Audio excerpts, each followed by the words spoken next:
Hey friends, hey, it's your girl Vondra, and I know it's been a long time, but welcome back to my channel, Typical Black Queen.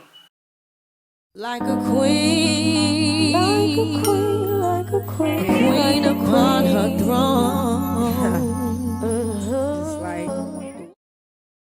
First and foremost, I want to thank y'all for toughing it out with me. If you're still here, I know I haven't posted in a while. I've just been living life as a mom, as a future spouse, as a mother, as an employee, as a content creator, photographer. It's just been a lot going on, and this video is to catch you up and also show you how I take down my knotless box braids.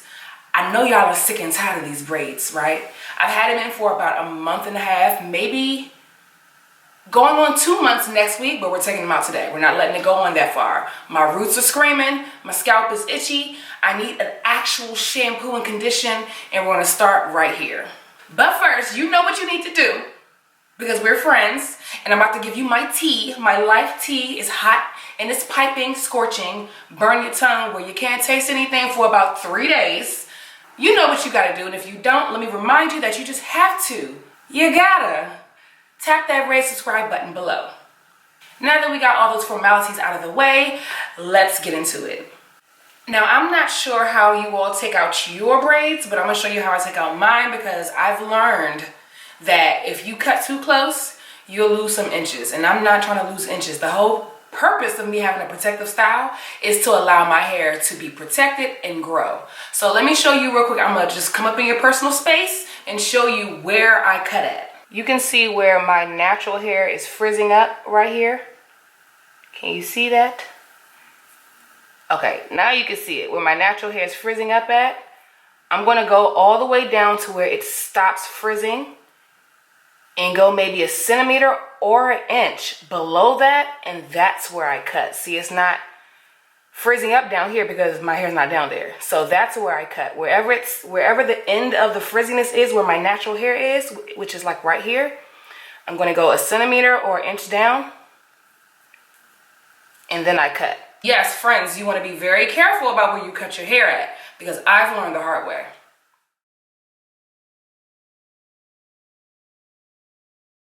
First of all, how are you doing? Let me not be rude. In the comments, let me know how the first month of the year went for you, how 2020 is going already. Was January just a trial run for you, or was it the best January you ever had? Just let me know. I want to know what's up, sis. For me, a lot has happened since the new year, okay? Just to give you a quick update about my job, a lot of you may not know, because you're new here, that why do I feel like it's extra bright? Hold on, y'all.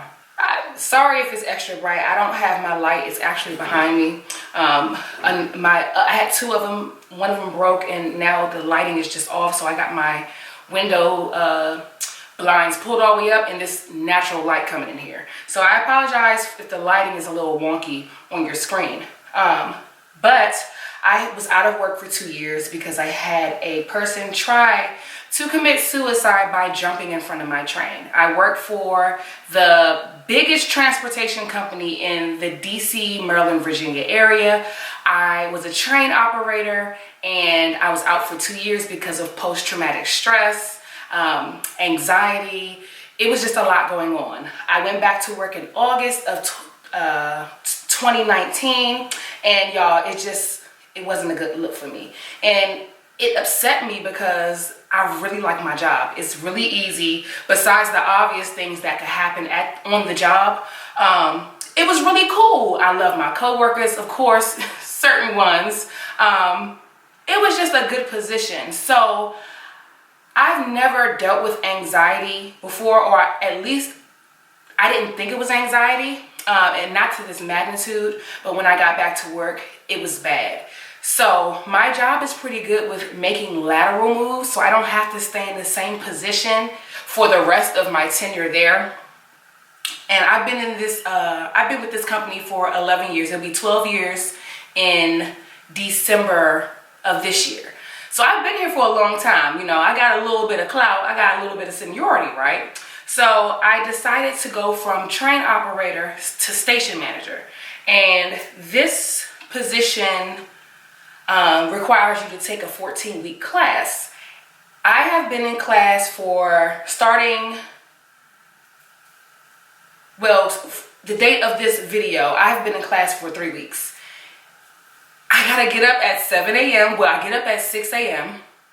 But my body wakes up at 4:30 on the dot, 4:30 on the dot. So I went from going to work at night, like getting to work maybe by 2 or 3 o'clock, getting off at 10 or 11, to waking up at 4:30, between 4:30 and 6 o'clock, getting to work by 7, getting off at 3:30. It's a big change. My body feels it, my mind feels it, my family feels it. Like, it's just an adjustment. So that's what I've been up to when it comes to like my 9 to 5, my corporate America job.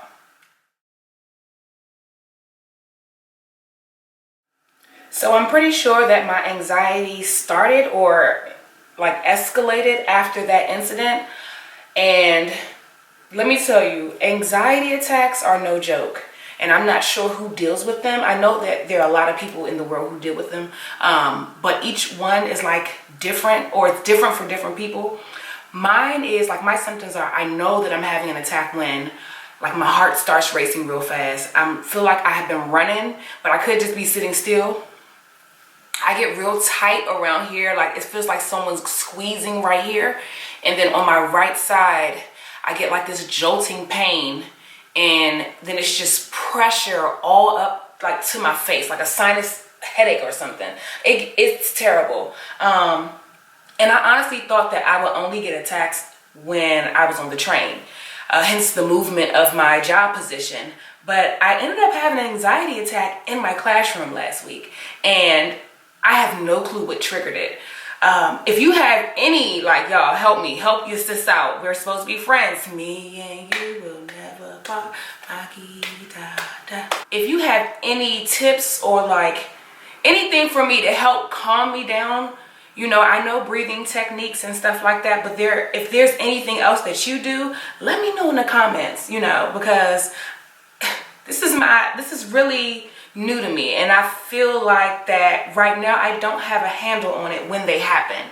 So yeah, my last anxiety attack was in a classroom setting, and I just remember like the classroom was having a debate about something, and a lot of the people who were debating were behind me. And I'm always great in like public settings, or like, what do I call it? Well, yeah, let's just say public settings. I'm an extrovert. I am all about people. I love talking, being the center of attention. Like, I can't get enough of it.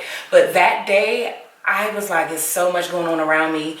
Everyone's talking at one time. I was quiet. I was like just sitting there, and all of a sudden I just got tense, and my heart started racing, and I started breathing heavy, like I had been going up a flight of steps or a Stairmaster or something like that. And I had that little pain in my neck right here, and I was like, oh my God, I'm having an anxiety attack. And I think what made it worse was the fact that I was sitting there trying to figure out, okay, well, what's triggering me? Not thinking that it was just the environment that I was in, that I just needed to step out. So I full blown like ran out of class. Like, it was a little embarrassing, but luckily the superintendent that's in the building, she was my superintendent on the train, so she knew about my whole situation, me coming back. So I went to her office, and when I tell y'all, I ugly cried, like just ugly cried, and it was just for nothing. And she was like, well, do you know, are you okay? I'm like, I just need to cry.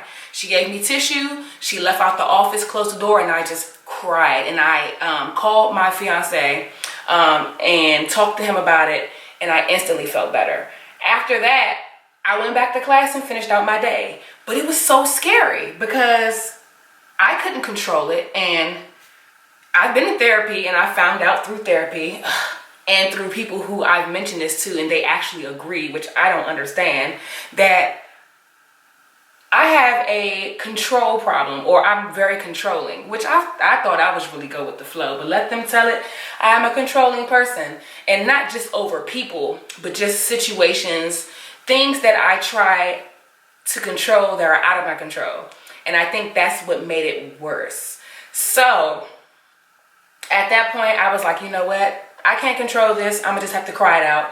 And that's exactly what I did. And like I said, I felt better. So, y'all, pray for me. Or whatever you do, whoever you believe in, do that for me, please.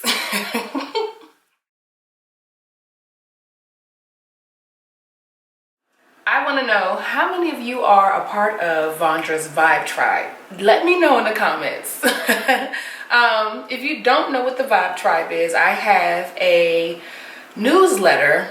And the Vibe Tribe is like, y'all are my friends, but the Vibe Tribe are my best friends. And you get exclusive giveaways, exclusive coupon codes. You get to like learn the tea and everything first before everybody else.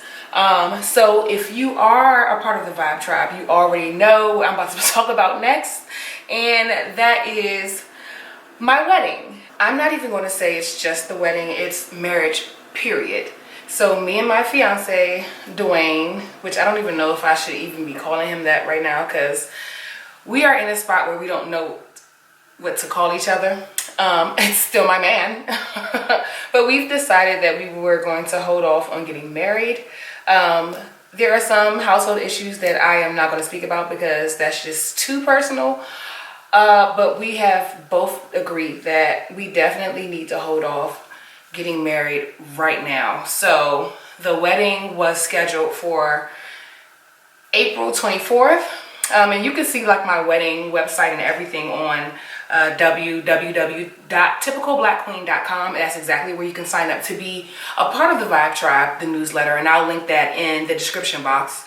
But we decided that we're just going to put everything on pause. Dwayne and I have been together for 8 years. And like, just to be totally honest and transparent, with relationships, they take work and they take regrouping, stepping back and revisiting each other. And I think that's where we're at. We have kind of grown up with each other to the point that the people we are aren't who we fell in love with when we initially started dating and being together. Not saying that we're bad people now. We've just grown into different people, and we're trying to find ourselves, get reacquainted with ourselves, and in turn we also have to get reacquainted with each other. So with doing that, I feel like we both felt like it was best that we hold off on getting married maybe until next year. I'm not even sure. And it wasn't the stress of the wedding at all, planning the wedding, which it wasn't even an actual wedding, it was just a big old reception, just a big old party. And it wasn't that, it was more so just us as people. So like I said, I'm in therapy.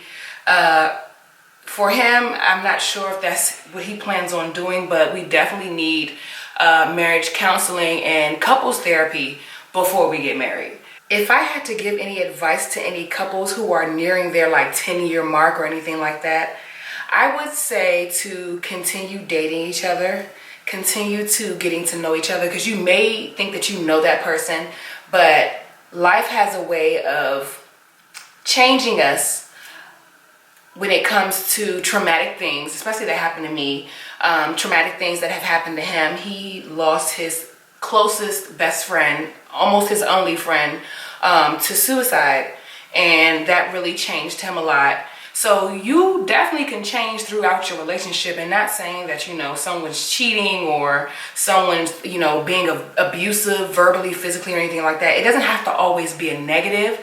It's more just like a life update, if you will. And when you're with someone for a long time, you watch them change and you watch them either get better or get worse. And at this point, I see us getting better because we took a step back and we're looking at, okay, what has changed between us individually and what has changed between us as a couple. And we're working on it. And we've been dating a lot more. We've been going out a lot more. It's been fun. Like, I feel like a schoolgirl all over again.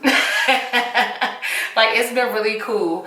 So yeah, that's the tea on that. All right, friends, I'm done. I'm about to slick this stuff back while it's still dirty, and I'll wash it on Monday. yeah, if you like this video, give me a thumbs up. And if you really liked it and you want to see more of these, leave me a comment below. And leave me a comment about videos that you want to see coming up with the decor of my apartments, my hair, fashion, whatever. And make sure you follow me on Instagram, Facebook, Twitter, whatever, or just sign up for the newsletter. See you later, girlfriends.